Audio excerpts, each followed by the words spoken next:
Olá, gente, estamos vindo aqui para mais um podcast, no mês mais do que especial, que é o mês de setembro. Mas eu queria falar duas coisas antes, pedir duas coisas antes que o Ian já me dê uma puxada de orelha, um esporro, como ele sempre faz. Ele é bravo, tá, gente? Que vocês ainda não conheceram, vocês vão ter oportunidade em breve. Primeira coisa, como ele pede, siga, compartilhe, comente, faça o diabo com essa publicação, mande ela para todo mundo, curte, bota o joinha, exatamente, tudo isso. E aí o mais bacana de hoje é que a gente está com uma proposta pra gente se divertir falando de um assunto que é, eu diria, que ele é mais do que atual nos últimos 10 anos e ele ainda vai ser atual por muitos anos. E ele é urgente. E ele é urgente, essa é boa. Mas ó, eu vou fazer o seguinte, eu vou deixar ela se apresentar, ela é uma convidada mais do que especial nossa. Mas eu queria que vocês fizessem uma outra coisa. Deixem aqui a seguinte opinião pra gente da ACFIT. Você trabalha de alguma forma a sua saúde mental? Vou explicar um pouco melhor. Exercício físico e atividade física ajudam muito. Mas você já pensou ou faz terapia? Se consulta com um psicólogo, alguém do gênero? Conta pra gente como é que é isso pra você. É muito importante. A temática de hoje, vocês podem até perceber que eu falei um pouco mais sério agora. Ela tem um grau de responsabilidade, porém de leveza em tudo que a gente vai construir. Então a nossa convidada vai se apresentar um pouquinho. Mais uma vez eu, Antônio Caputo, como host, né? Host dessa bagunça toda aqui, junto com a nossa convidada especial e com o Ian, para trazer um podcast com muita qualidade de informação para vocês. Seja muito bem-vindo. Obrigada. Bom, eu sou Janaína, sou psicóloga clínica, formada há 10 anos aqui em Petrópolis mesmo, pelo UCP, e atualmente terminando o mestrado em Psicologia Social. Opa! Então... Mais um pouquinho, mestre em Psicologia Social. Ó, então vocês já viram que o tema é denso, mas a ideia é a gente tratar ele de uma forma leve. E eu já vou logo fazendo o que o Ian manda aqui, fazendo as perguntas cabeludas logo de cara pra ela. Nossa! O que você, hoje, com esse tempo todo de experiência, pode ajudar as pessoas a entenderem um pouquinho, óbvio, de uma forma simples? Ansiedade e depressão, um mal da sociedade atual. Um mal do século. Um mal do século, um problema. Eu enquadro dois, se você me permite. A obesidade, não como uma questão estética, só pra deixar claro. Uma questão biológica, de saúde mesmo. De saúde. Eu encaro essa questão da obesidade e a questão da saúde mental, cara, como dois problemaços pra gente resolver. Mas como é que você vê isso? O que você enxerga um pouquinho para as pessoas entenderem um pouquinho sobre esse tema e a gente aprofundando com as perguntas de hoje? Falando da ansiedade e da depressão especificamente, são dois transtornos, tá? Perfeito. São doenças, vamos dizer assim, transtorno ali psicológico, mas hoje está muito normalizado na sociedade. Você vê aí pessoas no ponto de ônibus, você para conversar com alguém, eu tô ansioso, o ônibus não chega. Sim. Ou você para conversar com alguém num consultório médico, minha filha tá tão deprimida, ela brigou com o namorado. Então esses termos já caíram no senso comum e as pessoas compram o diagnóstico já na farmácia. Sim. Já chega e já fala, eu tô ansioso, ou eu tô deprimido, sem saber de fato o que é, sem saber que é um transtorno, que tem que ser tratado clinicamente. Perfeito. E que caiu realmente, eu acho que no gosto do povo, né? Virou pet. Sim. Ou eu tenho uma ansiedade, ou eu tenho uma depressão, ou eu tenho um TDA. Sim. Mistura tudo até, inclusive. Mistura, exatamente. Tem transtornos que são mistos mesmo. Isso é possível. E as pessoas não têm dimensão do quanto isso é perigoso. Que eu posso estar em algum momento num estado ansioso e num estado depressivo. E que uma ansiedade em doses pequenas é importante pra gente. Se eu não estiver ansiosa para estar aqui falando com vocês, tem uma coisa errada. De onde saiu essa menina? Mas o extremo é ruim. Mas o extremo eu vou estar aqui passando mal. Olha uma coisa que você está falando, eu não sei quem acompanha aqui, eu acompanho muito esporte. Ontem eu acompanhava, hoje é quinta-feira, tá, gente? A gente tá gravando na quinta-feira aqui, pra quem não sabe. A Bia Haddad, nossa tenista, jogava no US Open o tênis. Tô eu e um amigo assistindo um pouco do jogo, assim, dando aula e assistindo, né? E aí, a gente achou esquisito o comportamento da Bia. Esse meu aluno falou, esse amigo aluno. E você acredita que ela teve um mal súbito durante o jogo? Nossa. Emocional. Não foi de ordem física. Ela começou até a ter uma compulsão de choro. Tem sintomas biológicos, físicos, reais, concretos. Isso é muito ignorado. Sim. É aquele famoso, dá um tapinha nas costas e uma água com açúcar que passa. Sim. Eu acho que há 20, 30 anos pode até ser que passasse. Não sei não. Não, eu digo assim. Mas hoje em dia, a gente conversava aqui em off, e aqui a conversa é bem aberta, a questão do tempo, eu acho que ela bate muito nessa tecla do que você está falando. Como a gente vive numa aceleração muito grande, numa demanda, internet, não sei o quê, eu acho que a gente não está conseguindo prestar atenção nisso que você está nos ensinando. O que é uma ansiedade? O que é uma depressão? E o que é o estado normal? Eu vou compartilhar a minha experiência. Semana passada eu faço judô. Desculpa, eu faço karatê. Olha, ele vai me pegar. É dita. Não faço. Sem corte, hein? Sem corte. E nós fomos pro teste de faixa. Eu parecia um boneco de pau lutando. Claro, foi lindo, gente, imperdível. Boneco de pau lutando. Por quê? Porque se eu tô numa prova, se eu tô sendo avaliada, é normal que eu fique ansiosa, é normal que eu fique nervosa, é normal que eu pareça um boneco de pau lutando. Sem críticas. Parecia mesmo. Depois eu vi a filmagem e falei, meu Deus, gente. Não sou eu, né, fazendo isso. Não sou eu. E, claro, não tive um mal súbito, mas pode acontecer, porque a pessoa chega num estado de nervosismo, de ansiedade tamanho, que ela tem sintomas físicos mesmo, reais. Sim. Então a história da água com açúcar que passa, se fosse pra mim semana passada... Não seria suficiente? Nossa, nem de longe, nem um balde de água com açúcar não ia passar. Mas aí eu vou fazer um gancho aqui, vou fazer duas questões pra ti. Nesse mês em específico de setembro, a gente está celebrando ou buscando a questão da conscientização do tratamento das doenças, vamos dizer assim, de ordem comportamental, mental, enfim. O quão isso é importante, na tua visão, como especialista da área, e mais do que isso, hoje, claro que a gente não tem como aqui dizer para a pessoa, vai lá e vai para uma terapia que resolve, vai lá e toma um remédio que resolve. Mas quais seriam os primeiros passos que uma pessoa deveria se atentar e procurar para começar a cuidar disso aí? Primeiro de tudo, não ter vergonha e não ter medo de pedir ajuda. Perfeito. Porque eu nunca sei quando eu estou no estado normal ou alterado, que eu não peço ajuda porque eu tenho vergonha, porque eu tenho medo, porque existem muitos mitos sociais. Sim, sim. Então, a ideia de ter um mês em que a gente fala da conscientização ou da prevenção de estados mentais, ou mais popularmente conhecido aí, prevenção contra o suicídio, que é um tabu na sociedade também falar sobre isso, o importante disso é que isso venha à tona. Que as pessoas entendam, existe, tem como cuidar, tem que tratar, é normal. Eu brinco que depressão só dá em gente. Eu nunca vi poste deprimido, você já viu? Eu ia completar que as pessoas donas de pet vão ficar bravas contigo, porque Não, tudo bem, ok. Mas... É que hoje em dia tá rolando, tá? Assim, já vi Mas aspas. o pet, ele fica deprimido por pouco tempo. Quando Sim, você chega, você brinca com ele responde bem. Sim, a não ser aquele pet que perdeu o seu dono. Mas mas rola. Mas rola. O ser vivo, ele tem isso, eu diria. O ser humano, de um modo geral, ele demonstra de uma forma muito peculiar, muito particular, muito própria. Eu nunca vi uma árvore deprimida, nem um poste deprimido. Não, zero. Meu carro, quando arreia a bateria, riu a bateria, não ficou deprimido não. Riu a Sim. bateria, é só trocar. O ser humano não. E ele não sabe dar procedimento a isso. Ele tem medo, ele tem vergonha. Então é importante que tenha isso, que isso veicule mesmo, que as pessoas falem, porque eu evito muito problema com isso. Sim. Eu evito uma pessoa que está com uma depressão maior, eu evito um agravamento de um quadro, eu evito até uma separação, por exemplo, um casal que desajustou ali por uma questão e não quis falar, não quis comentar o assunto. Você está falando uma coisa que eu acho muito fantástica, assim, e a gente trocava nisso ali também nos bastidores, a questão do diálogo, da conversa e da escuta. O quanto é importante. Me parece que hoje, eu tô aqui, você tá me ouvindo, eu tô te ouvindo, o Ian tá aqui com a gente tá gravando. O Ian só tá ouvindo, né? Hoje ele só tá de escuta. Que fique aqui a nossa, tá registrado. Nossa revolta, né, Ian? Quem quiser, deixa os comentários aqui se ele Pro tem Ian que não... aparecer. Exato, obrigatoriamente na prova. Obrigatoriamente, claro. Quem achar que é obrigatório, escreve obrigatório. Obrigatório que o Ian aparecer. A gente já cumprirá na próxima.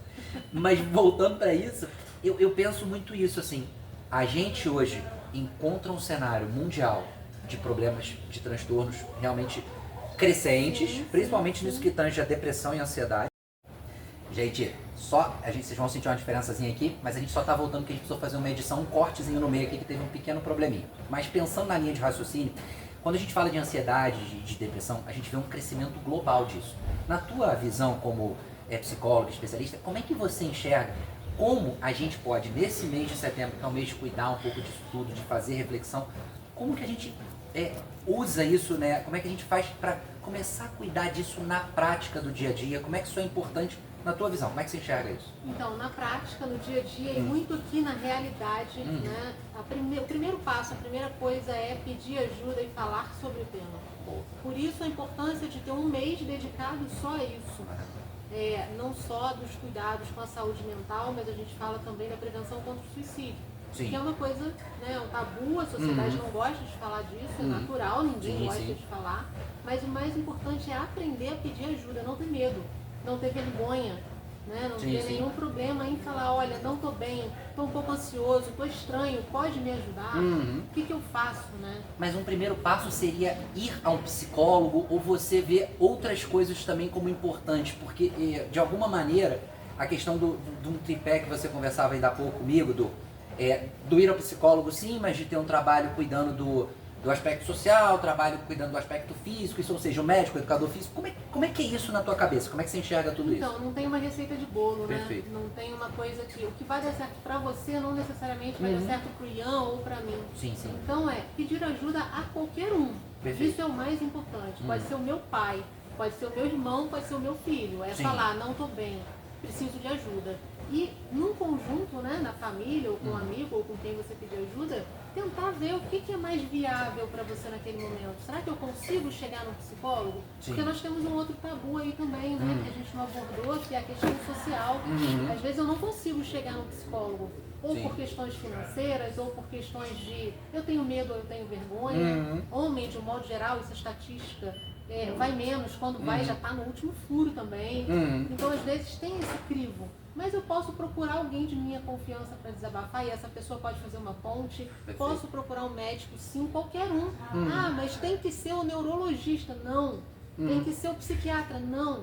Procura um médico e deixa que o médico avalie a sua condição. Sim. Né? Ele vai fazer esse trabalho melhor que nós. Perfeito. Ele sabe se é para um neurologista ou se não é. E claro, na medida do possível, tentar o bom senso, né, gente?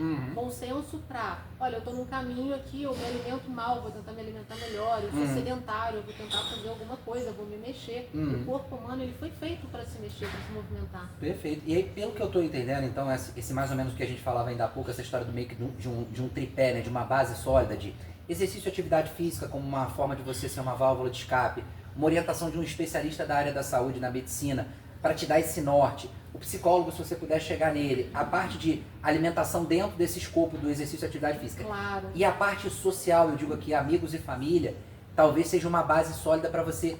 É a primeira base que nós temos. Para sair da inércia, talvez, de querer cuidar efetivamente disso. Isso. Aí eu aproveito para te perguntar o seguinte, a gente dentro do modelo de educação física, né, a gente tinha muito conceito de fitness antigamente. Fitness, corpo. Hoje, a gente, principalmente aqui na Cefit, fala muito sobre wellness, sobre as pessoas cuidarem de corpo e mente. Como é que você escuta isso, assim, depois de 10 anos de formada, e como é que você orienta os teus pacientes, como é que você faz nas tuas clínicas para ajudar as pessoas que estão nos ouvindo, ou que vão ouvir de alguma forma, a canalizar a energia delas para esse viés do exercício, da atividade física? Como é que é isso para você? Olha, escutar eu escuto com satisfação, confesso. Até porque eu não sou a pessoa fitness. Não, eu escuto com satisfação porque o que nós víamos antigamente, voltando aí anos 90, tá? Corpo, e isso levou a uma indústria da moda e do medo muito grande. Eu não consigo, eu não tenho aquele corpo e aí eu vou partir para comprar esse corpo. Sim. Então eu ouço com satisfação nesse sentido, né? E como é que eu oriento? Todo paciente que chega para mim no consultório, eu já pergunto se está fazendo atividade física. E se não tá, eu vou até o final ali, ó. Mas você tentou? Mas você conseguiu? Mas só um pouquinho, 10 minutos de caminhada, porque tem os tabus sociais também para academia. Muitos, né? vários. Hoje em dia nós vemos aí, principalmente nas artes marciais, hoje tem uma adesão feminina muito grande, antigamente não tinha. Verdade. Eu cresci ouvindo que luta era coisa de homem, isso era um conceito social. Temos vários para quebrar ainda, né? Temos. Mas estamos chegando lá. Mas hoje temos academias só para mulheres, olha que legal. Hoje tem muita mulher aderindo ao esporte, aderindo à luta. É uma transição, né? Porque a ideia é que o ser humano ele seja social independente do gênero, né? Exatamente, é ser humano, ponto. Depois você define se é masculino, feminino. O que quer que cada um quer ser. É um ser humano. Sim. Então, quando chega pra mim, principalmente os casos de depressão são os mais difíceis, são os mais desafiadores, porque eles não querem se mexer.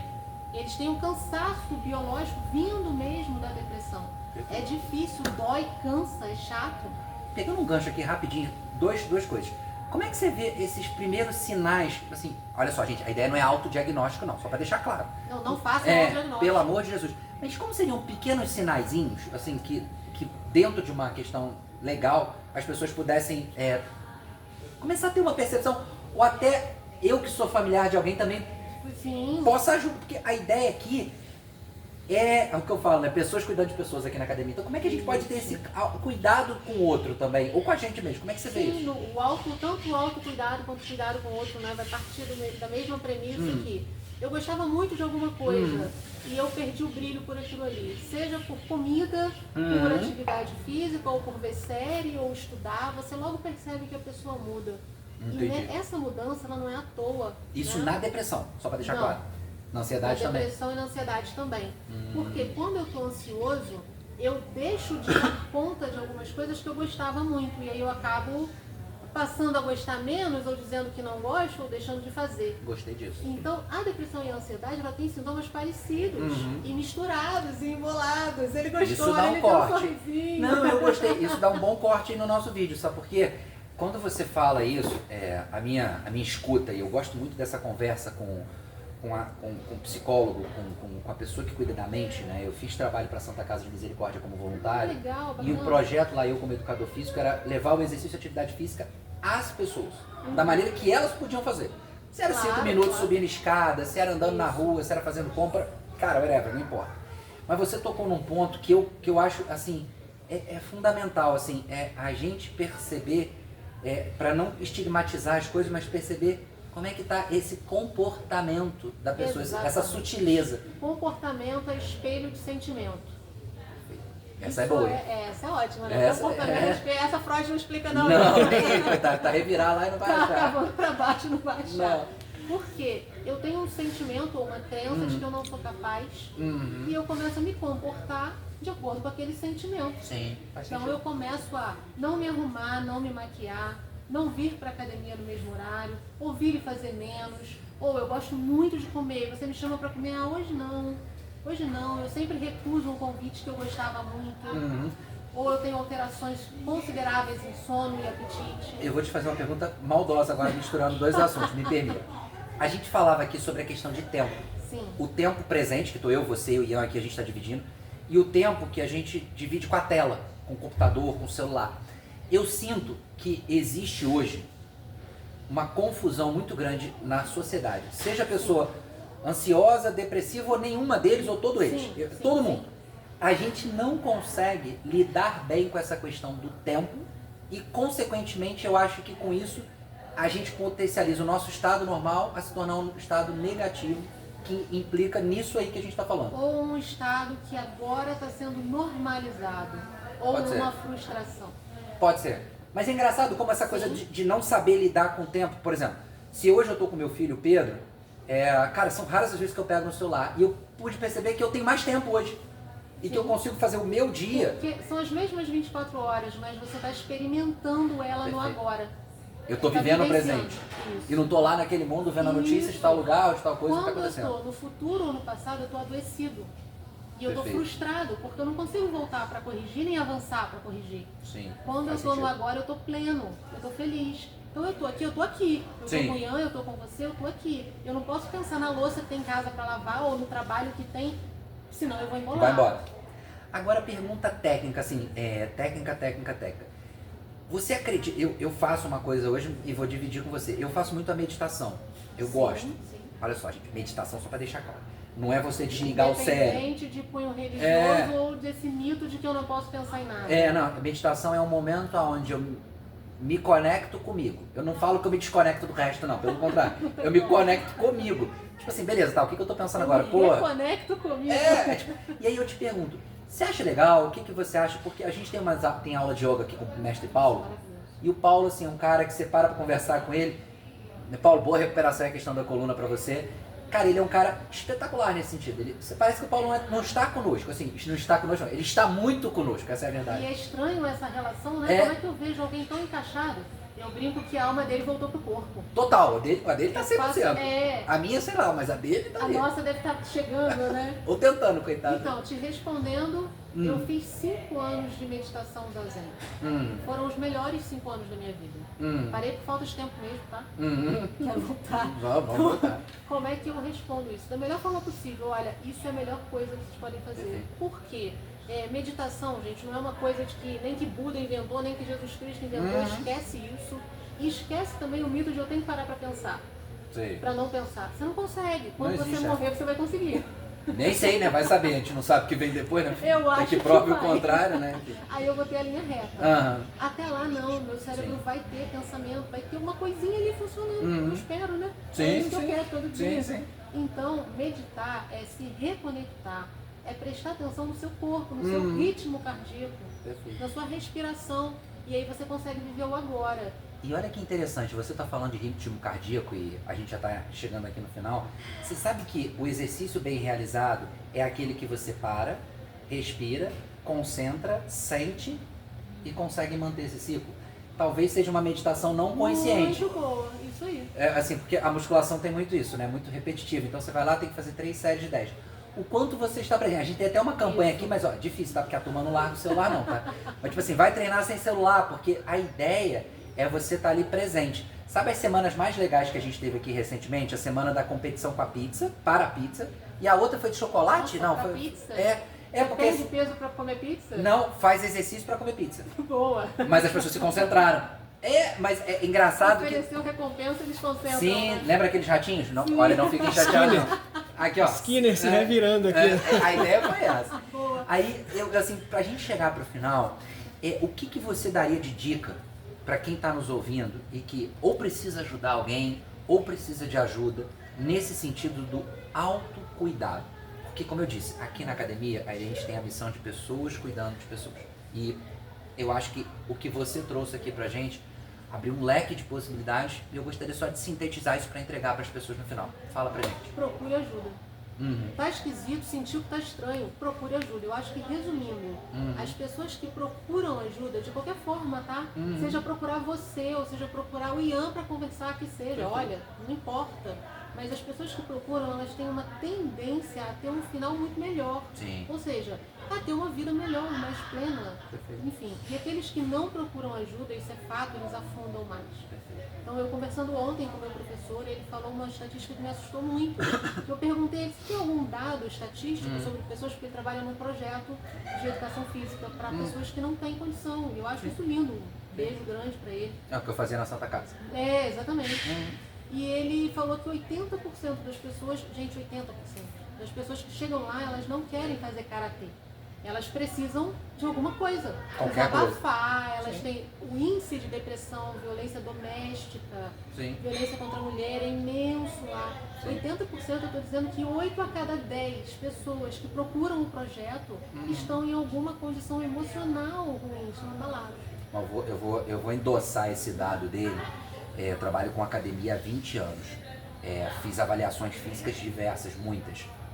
Eu não diria que as pessoas, seja em qual nível social elas estão. A minha análise é que, com certeza, mais da metade da nossa população hoje passa por algum tipo de questão emocional e não consegue fazer o que eu e você a gente está fazendo aqui agora. Mas elas chegam às vezes em algum lugar, por exemplo, num projeto social, elas chegam numa academia. Sim, numa academia chega muito. Chega muito. Então a importância de nós também, como profissional, acolher essa pessoa e ouvir o que essa pessoa tem para falar. É humanizar mesmo, Humanizar, exatamente. E a importância de pedir ajuda. Não tá legal? Não importa. Pede ajuda. E eu vou tocar numa coisa de humanizar que você fala. Eu acho que o humanizar passa por perder o preconceito. Eu acho que o preconceito das coisas como algo negativo, não o preconceito, isso aqui é isso aqui é um relógio, tá? É um preconceito, é um relógio, ok, tô vendo. Mas o preconceito que mina o próximo, que julga o próximo, que diminui o próximo, ele não permite a sociedade. Ele adoece. Eu acho que esse é um ponto. Então, cara, eu queria te agradecer o teu tempo, a gente fez um curtinho aqui, mas eu penso que foi de grande valor pra gente parar um pouquinho e botar a mão na nossa consciência e refletir. Eu gosto muito dessa frase, ela anda comigo há muitos anos, pessoas cuidando de pessoas. Eu gosto disso, não é marketing, quem vive comigo sabe o quanto eu ajudo meu filho, eu ajudo um, ajudo outro. Assim, tem os meus defeitos, quem sabe disso vive. Quem não tem, eu ia achar estranho se você falasse aqui que não tem. Eu tô quase perfeito, brincadeira, olha o alto ego. Mas aí voltando pro foco... a terapia dele tá em dia. Mas 100%. Não, tô precisando. Acho que assim, a gente tem essa responsabilidade. Obrigado mesmo pelo seu tempo, obrigado pelas conversas. Eu acho que todo mundo que está ouvindo aqui vai sair muito rico né? Se quiser deixar mais algum recado pro pessoal, seu contato, alguma coisa sua, sua rede social, fica à vontade. E como o Ian sempre fala, siga, comente, compartilhe e vamos com tudo. Isso aí, obrigado também pela oportunidade de estar disseminando um pouquinho da cultura do vamos cuidar do próximo, né? Sim. Pelo menos ouvir. Eu acho que as pessoas hoje elas estão tão carentes de serem ouvidas que você para no ponto do ônibus e alguém quer conversar com você e não é uma conversa aleatória, não, ela só quer ser ouvida. É aleatório sim o tema, mas ela precisa só ser vista. Sem dúvida. Então o quanto isso é importante, né? Eu vou deixar o contato com o Ian para que ele disponibilize, não tem problema. Mas você tem alguma rede social que você compartilha alguma coisa? No Instagram? Não, eu deixo com ele, porque o meu Instagram é Janaína Ferreira Teixeira, então eu deixo com ele, procura, tá? Gente, ó, @Janaína Ferreira Teixeira, segue lá, compartilha, cuida. Até a próxima, semana que vem tem mais. Um beijo. Ah, posso dar um recado, Ian? Projeto Verão começando com o aulão da Tia Tati, dia 25 de setembro. Ó, vamos quebrar tudo aqui na academia. Biquíni, maiô, fica à vontade. Sunga, tá valendo. Tá valendo. O objetivo é sermos felizes e saudáveis. Um beijo no coração, até a próxima. Tchau, tchau. Obrigada.